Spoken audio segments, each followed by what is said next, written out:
recognized symbol of excellence for your entertainment.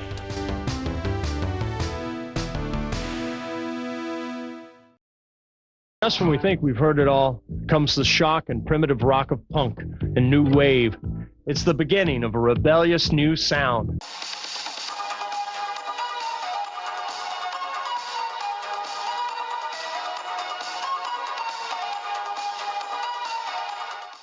Welcome to Machino Music, the show that puts the music in Machino Music, with your host, me, Brett Strong. Today on Machino Music, it's 50 years of punk, 1976 to 2026. Good afternoon, everybody.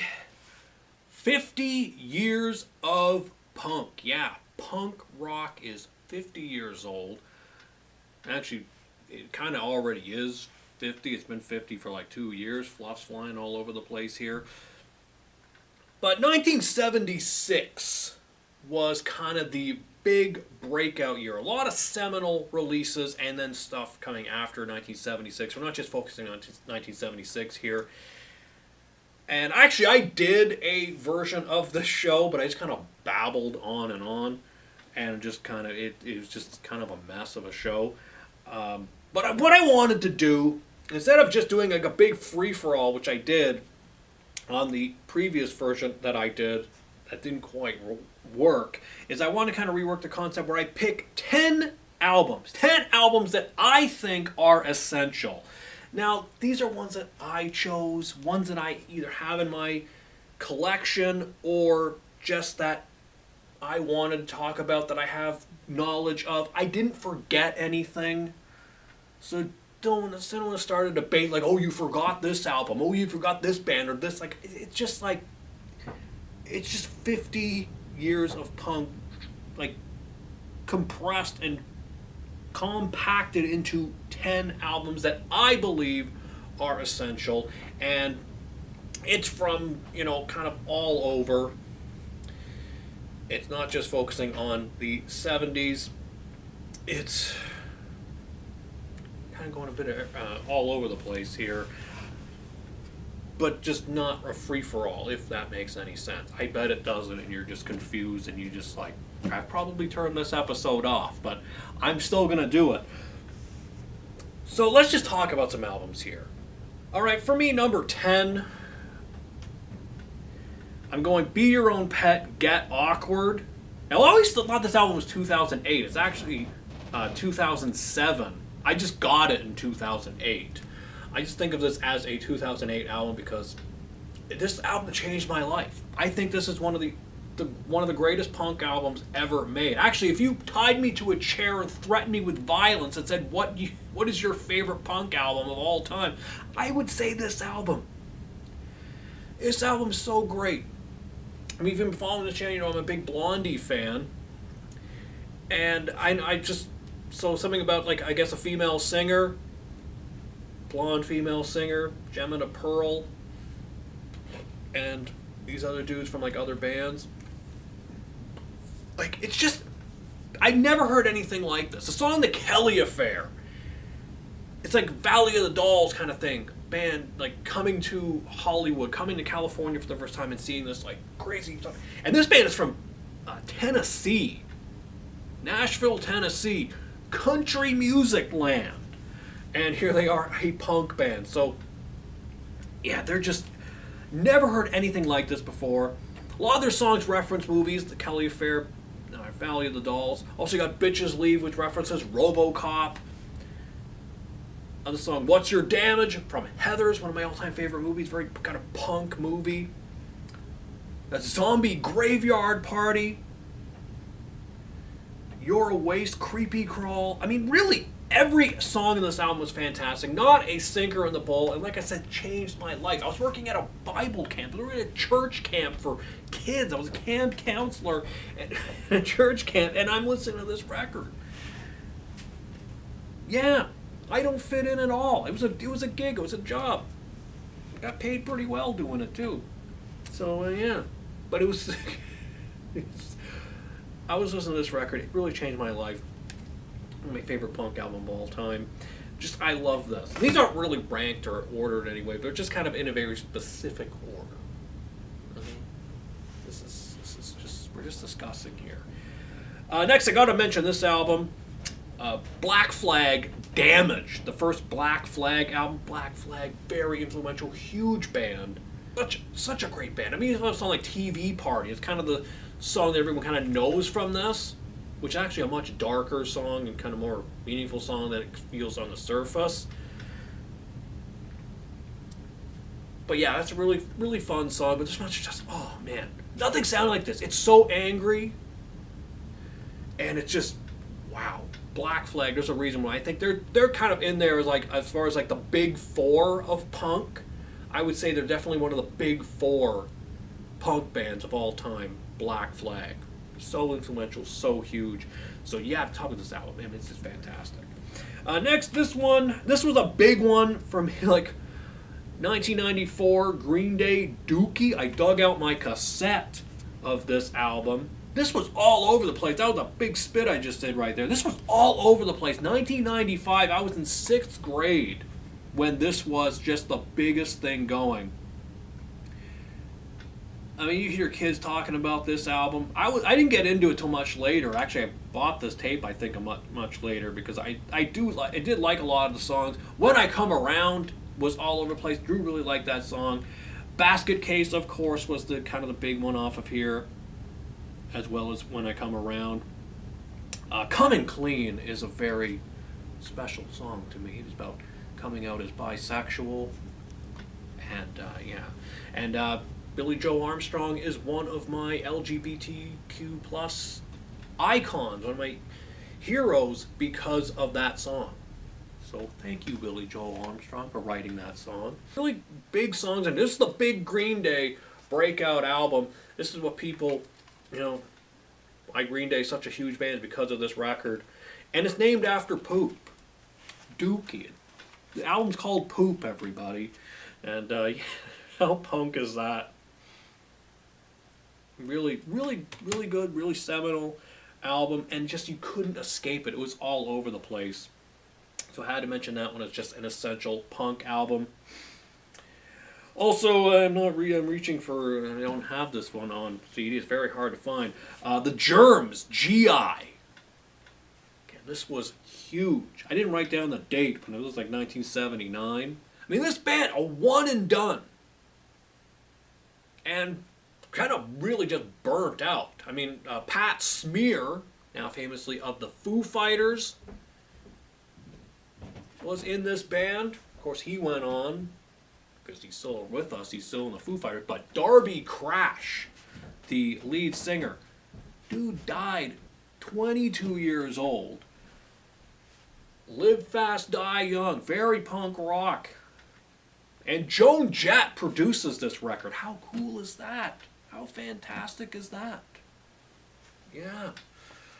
The godmother of punk, some would say. Of course, of the Runaways. Although I'm not a huge Runaways fan. There's some songs of theirs I really, really like. But I'm more of just a Joan Jett and the Blackhearts fan. You could call them punk. But yeah. It's just got punk written all over it. Joan Jett producing. And it's just, wow. The songs are very quick, very classic punk song, not very long. You're like, oh, hey, it's over. And it's a one and done. So it's like, it kind of just remained legendary and doesn't get any more legend. And it's called that classic album cover, the blue circle, the Germs logo. Yeah, fantastic record.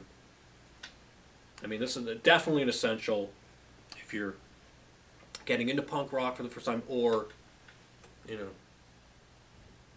you are already a punk rock fan.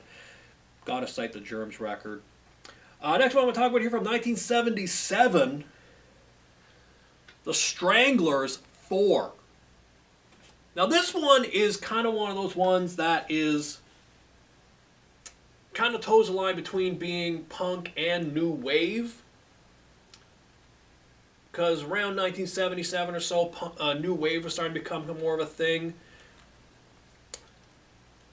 You had a band like Television. Darn it. Great.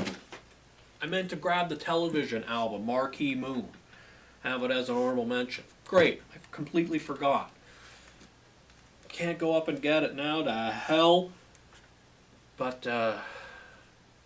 yeah, but they're very much a band like Television, which were the first band to play at the CBGB Club, the legendary punk club. And they were kind of like in the middle, like kind of new wave, kind of punk. I had that album, Marky Moon, on my favorite punk albums as well as my favorite new wave albums. So yeah, there you go. And I could do that same with this one, although this one I feel is so much more punk, and this is just, wow, what a great record. What a great debut. One of the all-time great punk debuts. I mean, London Lady is just a fantastic punk song. Just that's such a great, just dirty song. Of course, Hanging Around, so good. I love that song. Just dig it. There's so many really cool songs on here. And yeah, Stranglers have a couple other really good albums. This thing has always been my favorite. For or Radus Norvegicus. Everybody will pronounce it because it's just nonsense.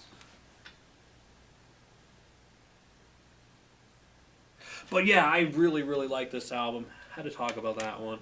Stranglers are definitely a seminal punk band, and that I would say an essential punk album. Want to mention this one. I don't really consider them really a punk band, but it's from 1976, so it is 50 years old. In 2026, the year of our Lord. The first Blondie album. I mean, this is probably the most punk you could say, and when I talk about this album, I always have to say the most successful band of the punk/new wave movement, and they really kind of were. I mean, became a massive band. They're still massive to this day. Going to be putting out that new album. Where's that new record? Supposed to be coming out this spring. I would definitely be talking about it because I'm a massive Blondie fan. But yeah, but if you're going to call Blondie a punk band, I think you can really do it on this record and also Plastic Letters. I did my most punk Blondie songs, and a lot of them came from this record. I mean, Ex-Offender, Little Girl Lies, Rip Her to Shreds, Aggressive Debbie Harry, such a great song. Kung Fu Girls, Attack of the Giant Ants, such a weird, strange song. They never did songs like this like later. They always had a sense of humor, but these are weird, weird songs. Like Attack of the Giant Ants and Kung Fu Girls, I would say are definitely like, okay. Also, In the Sun, that's a song I should have had on my most punk Blondie songs. What? That's a great song. Great hard rock punk drumming from the late, great Clem Burke. Yeah, this is, I think a great seminal early punk album. Even though I would say Blondie's kind of more new wave, but definitely on that record they're sounding punk. And now these next four, these are kind of the big ones. I mean, these are, I think, kind of like the biggest bands, at least proto, and also who really kicked it off. I mean, The Clash, I grabbed London Calling. The Clash, the only band that matters. The debut is classic. Give Them Enough Rope is classic, but this one is the big one. Actually, a lot of people fell off on this record, but this was just so massive. 1979, they were kind of the first band to really kind of introduce all these different sounds and different influences. They had a lot of reggae influences and stuff, really cool. And Joe Strummer, I mean, that guy, what a songwriter. What a thinker. The guy just had this amazing, there was nobody like Joe Strummer. Really one of those people, like, just rock stars that just kind of, like, really changed the world. And you can find a Clash song that fits any point in history. Like, anything that's going on now, you could find a Clash song for it. Like, their music holds up incredibly well. I mean, this is just a great album. Some of my favorite Clash songs on here. London Calling, of course, the title track is fantastic. Spanish Bombs, I love. Lost in the Supermarket. Clamp Down, The Guns of Brixton. The Card Cheat is my all-time favorite Clash song. I absolutely love that song. Of course, Train in Vain, a song you still hear on the radio a lot. Yeah. It's just a great album. A famous double album. Yeah. Gotta have the Clash. The only band that matters. Such a seminal band. And this one I wanted to include. This is the first real punk album. The Stooges, 1969, the debut record. 1969. I can't even imagine like hearing this for the first time. Especially a song like I Wanna Be Your Dog, which is such a dirty, dark, just nothing sounded like that. I mean, you got all it's like, and it's out of Detroit, Motown. Pretty happy music. You got the Temptations, you got the Jackson 5, you got all these like, you know, it's kind of really happy music. Then you get this. And these are ugly people. These are ugly guys. They're not pretty boys. And they're doing this dirty music that nobody really knows what it is yet. And this is 1969. This is proto-punk. This is the first true punk album. And it's just really incredible. I love this record. There's also the other Stooges records, some other great ones as well. Raw Power, Funhouse, of course. Yeah, but this one is just so classic. And if you're going to talk about the history of punk, you have to mention this one. Iggy Pop and the Stooges. And this is another big one. Another one and done. The most classic one and done of all time. 1977. Never Mind the Bollocks. The Sex Pistols. This really exploded punk. Johnny Rotten, John Lydon, give them all personas. Sid Vicious, horrible bass player, but didn't matter. He was just there to look cool. But yeah, this is a really good record. Pretty Vacant, I think, is my favorite song on here. But there's a couple of Bodies is great. Of course, God Save the Queen and Anarchy in the UK. Those were like the scary songs. Oh, hey, what is this? What is this rowdy music? There was a song called New York, because that kind of where it all kicked off, as we'll get to now. But you had to have the Sex Pistols. One and done. The big, that all fell over there because there's a tape, and the tape doesn't lay down. So I almost made a gigantic mess. But you gotta mention, this is really the big one. 1976, the Ramones debut. I'm wearing the shirt. I get complimented on this shirt every time I wear it out in public, out in the wild, as the kids like to say. It just comes out of the shirt. This classic album cover. Yeah. There's a version of this album cover, actually, where they're all smiling. Can we show that? Yeah. Wouldn't have worked. They have to look all kind of frowny and like we're tough guys. If they were smiling, it wouldn't have worked. It has to look like this. So many bands have tried to copy this. It was even used for the Bridesmaids movie poster. That movie attributed to the Ramones. Can we show that? Look at that. But yeah, this was the first big punk album. This was the one that just kind of changed everything and made, like the Ramones, the punk band. I mean, really, so many songs. Blitzkrieg Bop, huge, great song. Beat on the Brat. I Want to Be Your Boyfriend, got a bit of a ballad there. You know, kind of show the soft side. Chainsaw, about the Texas Chainsaw Massacre, one of my favorite Ramones songs. So ridiculous, so fun. I mean, nobody was saying, like, this was inspired by, like, the girl groups and doo-wop. Like, essentially, the Ramones were a pop band.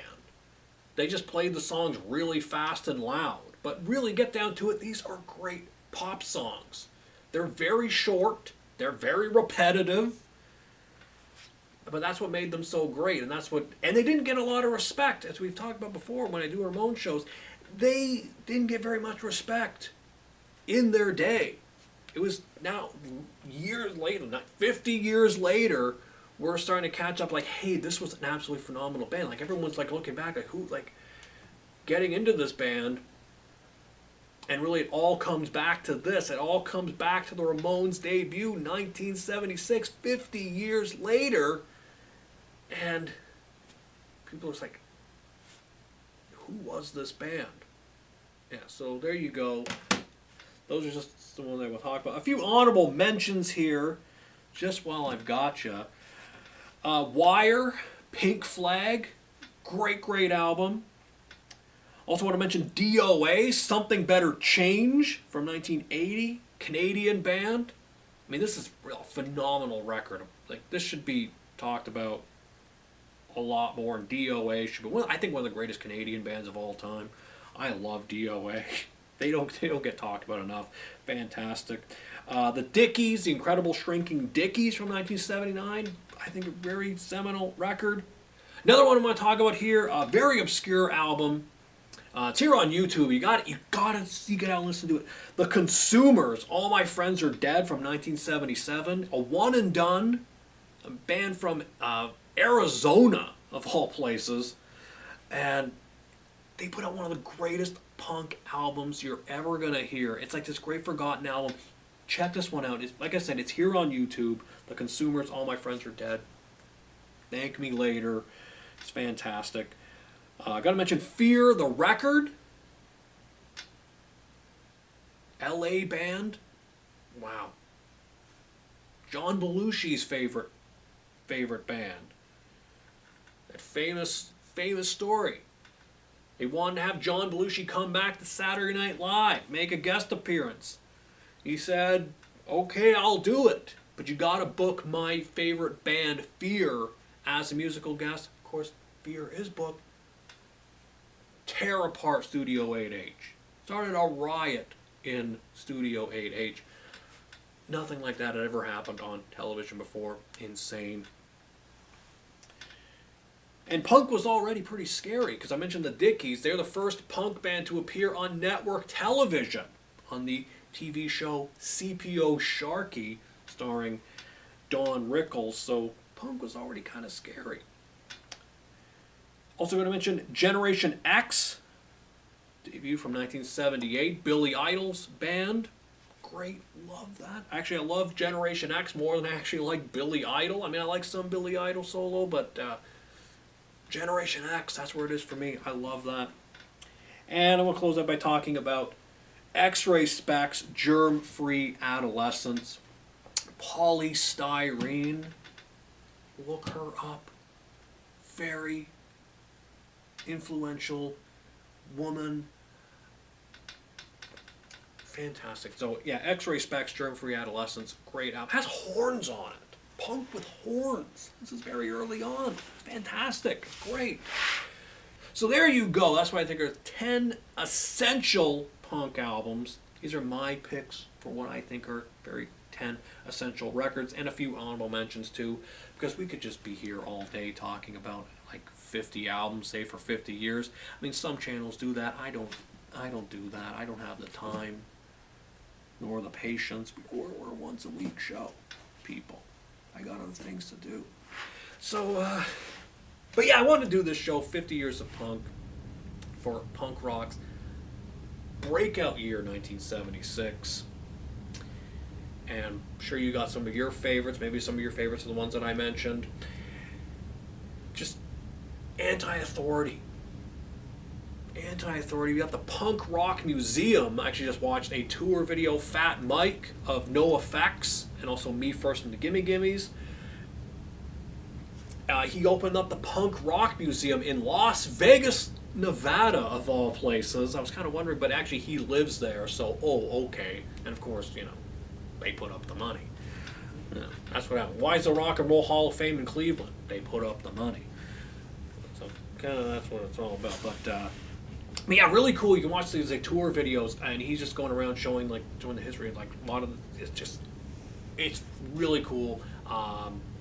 If you can't get out there to Las Vegas, there's those really cool videos right here on YouTube, and just showing you the history of punk right there at the Punk Rock Museum. And so yeah, if you're celebrating 50 years of punk, you're a big punk fan, I hope you enjoyed this. That's it for this week. Until we meet again, this is Brett Strong saying good journey.